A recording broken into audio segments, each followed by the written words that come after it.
I didn't feel that was where our people needed to be at. And we had enough images of us being drug dealers and, degenerates and unhumanly. I didn't want to contribute to that. The first black star of the superhero genre, the man who paved the way for Marvel's billion-dollar era, vanished in silence.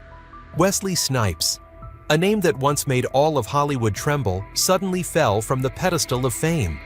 For 2 decades, one question has lingered. Did Hollywood cast Wesley Snipes aside because he was too difficult? Because he fell into legal trouble and spent 3 years in prison? Or because he dared to challenge a hidden system steeped in racial bias? At 63, Snipes has finally broken his silence. And what he revealed not only shed light on his own personal tragedy, but also exposed the brutal dark side of Hollywood, a place where even a real-life superhero can be crushed. Born in Orlando and raised in the Bronx, Wesley Snipes was once a skinny kid obsessed with martial arts and the stage. From the New York High School of Performing Arts to Hollywood, he emerged with piercing eyes and an unmistakable presence. New Jack City, 1991 exploded like a bomb at the box office. Wesley Snipes transformed into Nino Brown, a cold, ruthless yet magnetic drug lord. That role not only launched Snipes into A-list stardom, but also turned him into a pop culture icon of the 1990s. 7 years later, Snipes etched his name into history with Blade 1998. For the first time in cinema, audiences around the world saw a black superhero lead an entire franchise on the big screen. With his long leather coat, icy gaze, and silver sword, Blade didn't just slay vampires, he saved Marvel itself from the brink of bankruptcy. With a budget of only $45 million, Blade grossed more than $131 million worldwide, a spectacular breakthrough. From that foundation, Marvel Studios found the confidence to gamble on X-Men 2000, Spider-Man 2002, and eventually launched the MCU with Iron Man 2008. In other words, without Snipes' Blade, there might never have been the billion-dollar Marvel we know today. This success placed Wesley Snipes alongside black legends of his era, like Will Smith and Denzel Washington. He became one of the very few black actors to dominate Hollywood's box office in the 1990s. He proved that a black action star could absolutely conquer the world. At that peak, Snipes wasn't just famous, he was wealthy. By the late 1990s, his net worth was estimated at $50 million with mansions, luxury cars, and his own production company. Snipes seemed to have it all: fame, power, and admiration. But then, in just the blink of an eye, everything collapsed. The peak of glory turned into a pit of tragedy, and Wesley Snipes began a downfall. No Hollywood script could have imagined. It devoured every ounce of fame he had ever earned. The 1991 incident, a fateful night when a black star became a suspect, Los Angeles one night in 1991. After wrapping a shoot, Wesley Snipes slid into the driver's seat of a brand new Mustang, a car provided by the production crew to get him around. He had no idea that just minutes later, his life would veer onto a path he could never turn back from. As the car rolled through the Los Angeles streets, red and blue police lights suddenly flared behind him. "Pull over! Get out of the car!" The loudspeaker blared into the night. Snipes slowed down, pulled over to the curb, still confused about what was happening. To his shock, the car was boxed in. In an instant, everything turned into a tense movie scene. Come to life. Orders barked, guns drawn. Snipes forced face down onto the freezing pavement, his wrists yanked back and cuffed. For Snipes, it was surreal, as if he was no longer Hollywood's rising star, but just another nameless suspect. Stunned, he asked himself, "What did I do wrong?" He hadn't broken a single traffic law, hadn't been speeding, hadn't given any reason to be treated this way. Only after an investigation did the truth surface. The Mustang he was driving had been reported stolen, but it was just a mistake. A crew member, unaware Snipes had borrowed the car, thought it had gone missing, and hastily called the police. From one small misunderstanding, the situation had escalated into a brutal takedown, stripping away the dignity of an actor just beginning to touch stardom. Snipes later described the experience as humiliating and painful. He believed he was treated harshly because of his skin color. The incident quickly became a symbol of the harsh divide between the bright lights of fame and the racial prejudice that still lingered in America in the early 90s. Public opinion erupted. Many rallied behind Snipes, seeing him as a victim of driving while black. Others questioned whether it was just an accident or a deliberate move to smear a rising black star. Whatever the truth, that 1991 shock was the first crack in the statue called Wesley Snipes. From then on, his path forward would never be smooth again, but shadowed by storms, suspicions, and prejudice. Even after the 1991 blow, Wesley Snipes rose back strong. He refused to let one incident sink his career, pressing ahead with a string of hit action roles. The pinnacle came with Blade 1998 and Blade 2 2002, two blockbusters that not only cemented Snipes' star power, but also rescued Marvel from the edge of bankruptcy. But when all eyes turned to the third installment, Blade Trinity 2004, the film that was supposed to be Snipes' crowning glory instead spiraled into a behind-the-scenes nightmare. The tense battle on the Blade Trinity set 2005. After two global hits, Blade 1998 grossed $131 million, and Blade the 2 2002 over $155 million worldwide. Wesley Snipes did not just become the first black superhero to dominate the box office, he was regarded as the uncrowned king of the franchise. Everyone believed Blade Trinity would be the crowning achievement of his career, the explosion that would raise Snipes to immortal status. Fans around the world eagerly awaited the finale. But sadly, reality was the exact opposite. When New Line Cinema chose David S. Goyer, the writer of the first two films, to direct conflicts erupted. Snipes felt the script had strayed from the spirit of Blade. They reduced his role, while supporting characters played by Ryan Reynolds and Jessica Biel were pushed to the forefront. After the film's release, Snipes sued New Line Goyer and related parties for more than $5 million. He claimed the studio breached contractual terms, silenced his creative voice, and even cut his pay. The clashes went beyond creative disputes.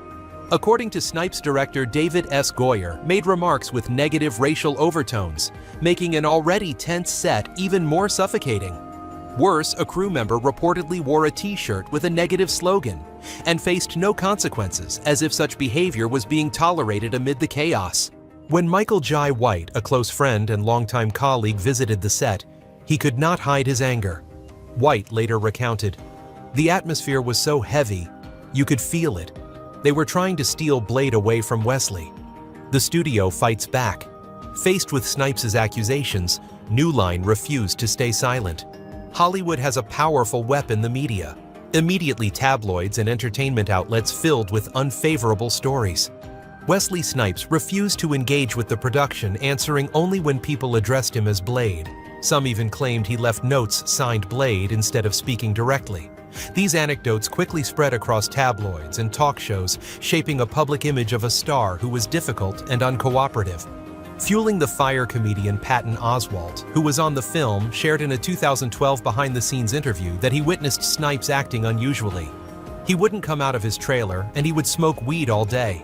He only answered to Blade, and he would sign his notes as Blade. While told with a humorous tone, the story became indirect evidence reinforcing the negative image the studio wanted to portray.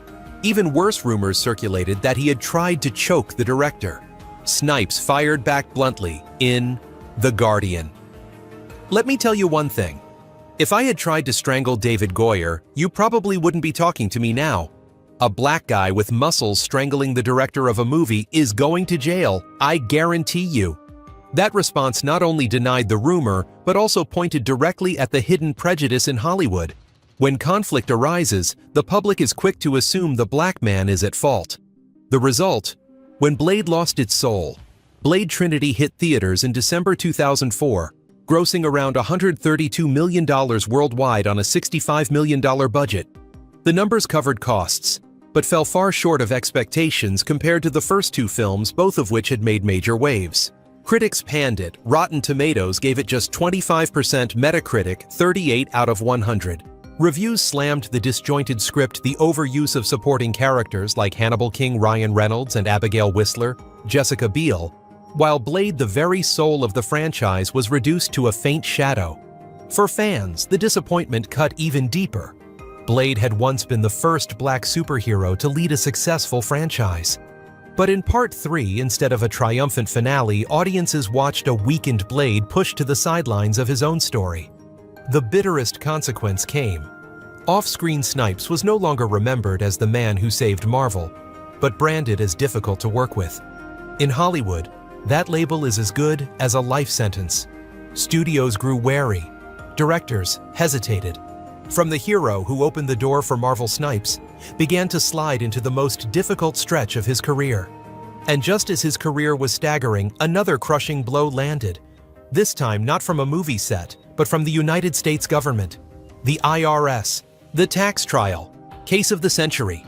2006-2010. October 2006 shook Hollywood.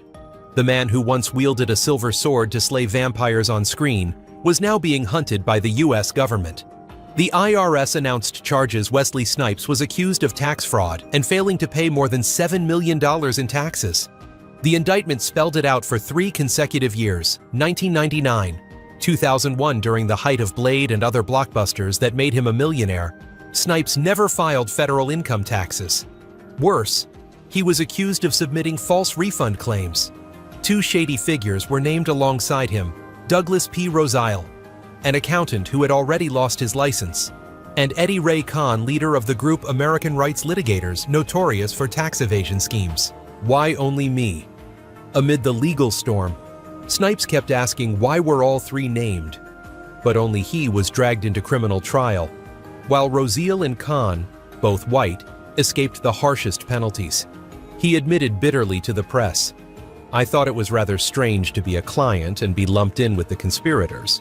But stranger things have happened. For Snipes, this was not just a tax case. It was living proof of systemic injustice, where in a biased system the black man often bore the heaviest consequences. The trial and sentence. A historic fall. After 2 years of grueling investigation in April 2008, a federal court in Florida found Snipes guilty on 3 misdemeanor counts of failing to file taxes. Each count carried up to 1 year. The total 3 years in prison. His destination, the federal prison in McKean, Pennsylvania. This wasn't just a sentence. It was a seismic shock. In Hollywood history, never before had an A-list star, let alone Marvel's pioneering black superhero, been sent straight to prison over taxes. Media frenzy, case of the century. The American press dove in, turning the trial into a live TV spectacle. Headlines screamed, "The biggest tax trial in Hollywood history." The world no longer saw Wesley Snipes the Blade hero. Instead, they saw the image of a tax criminal everyone now knew by name. Snipes could only fire back bitterly. "I make movies. I'm not saving the world. I haven't cured cancer." And yet, this was the biggest trial in history. When the spotlight went dark, this sentence was the final blow. From the superstar who once paved the way for Marvel's superhero era, Wesley Snipes was now wearing a federal prison uniform. His reputation collapsed. Studios turned their backs. Big scripts no longer knocked at his door.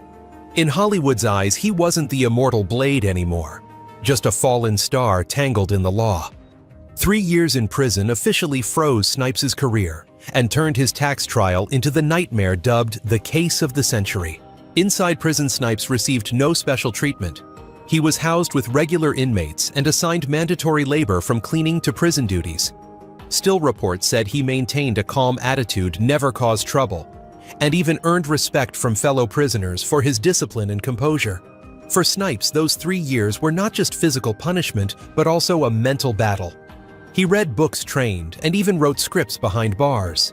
In a later interview, he admitted, "I hope I came out a better person." On April 2nd in 2013, Snipes was released after serving 2 years and 4 months. But when he stepped out of McKean Federal Prison, Hollywood had changed. The superhero world now belonged to Marvel Studios and Disney, with Iron Man, Captain America, and the Avengers. Meanwhile, Wesley Snipes' name was frozen in the past, tied forever to 2 words: tax evasion. After his career froze under the weight of scandal, Wesley Snipes seemed poised for a comeback when Hollywood began rebooting projects tied to his name. But instead of grabbing the lifeline, Snipes pushed it away, turning down the New Jack City reboot 2019. In 2019, Warner Brothers announced a reboot of New Jack City, the film that had made Snipes a breakout star in 1991 as Nino Brown, the ruthless yet magnetic drug lord. For audiences, it was exciting news. Maybe the icon could live again.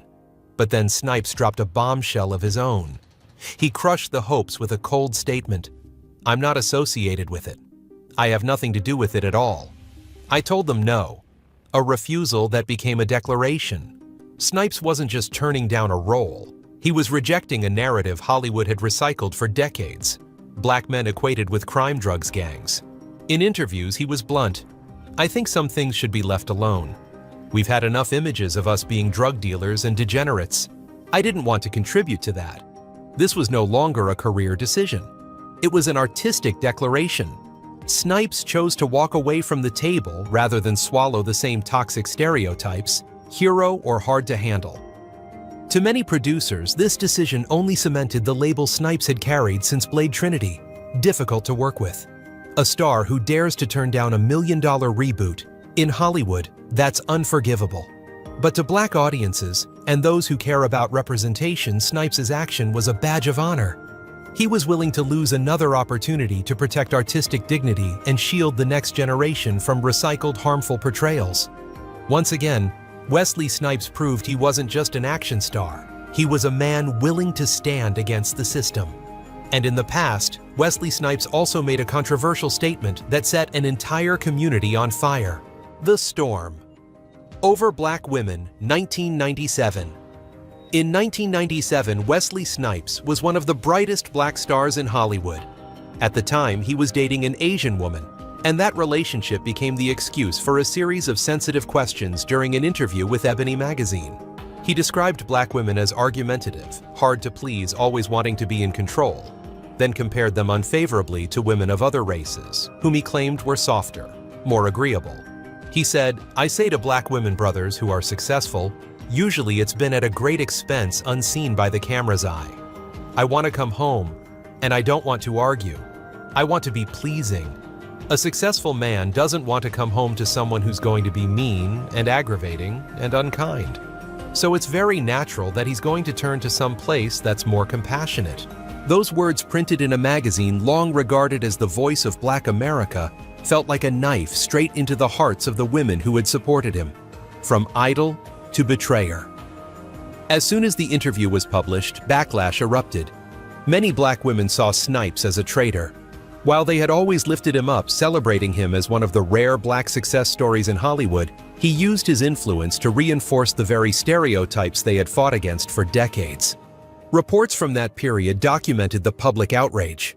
Letters to the editor community forums and even talk shows slammed Snipes relentlessly. The prevailing sentiment was one of betrayal. Instead of defending them, he had handed ammunition to the very prejudices black women were still battling. Even in the social media age years later, the wound remained. A widely shared comment once put it bluntly: quick to criticize black women, but quick to play the race card when he's in trouble. Unlike his legal scandals, this statement became a scar on Snipes' personal image. It followed him for years, resurfacing whenever his name returned to the press. For many black women, he was no longer the hero on screen, but the man who once turned his back on the very community that had lifted him to the top. Snipes in exile. Was he really blacklisted by Hollywood after Blade Trinity and the tax trial of the century? Wesley Snipes almost disappeared from blockbuster projects. Many fans believed he had been blacklisted, that no one dared to hire him. The truth was harsher. In modern Hollywood, there's no official blacklist, but it exists as a silent ban. A few bad headlines, a court case, repeated gossip, and the studios quietly back away. For Snipes, everything came crashing down. At once, studios leaked rumors that he was difficult to work with. The lawsuit with New Line scared investors. The 3-year tax sentence branded him as a fallen star with a criminal record. His comments about black women left scars with his core fan base. And most importantly, Snipes himself rejected projects he believed went against his artistic values. The result was a long silence. There was no official ban, but no major studio dared to gamble on him.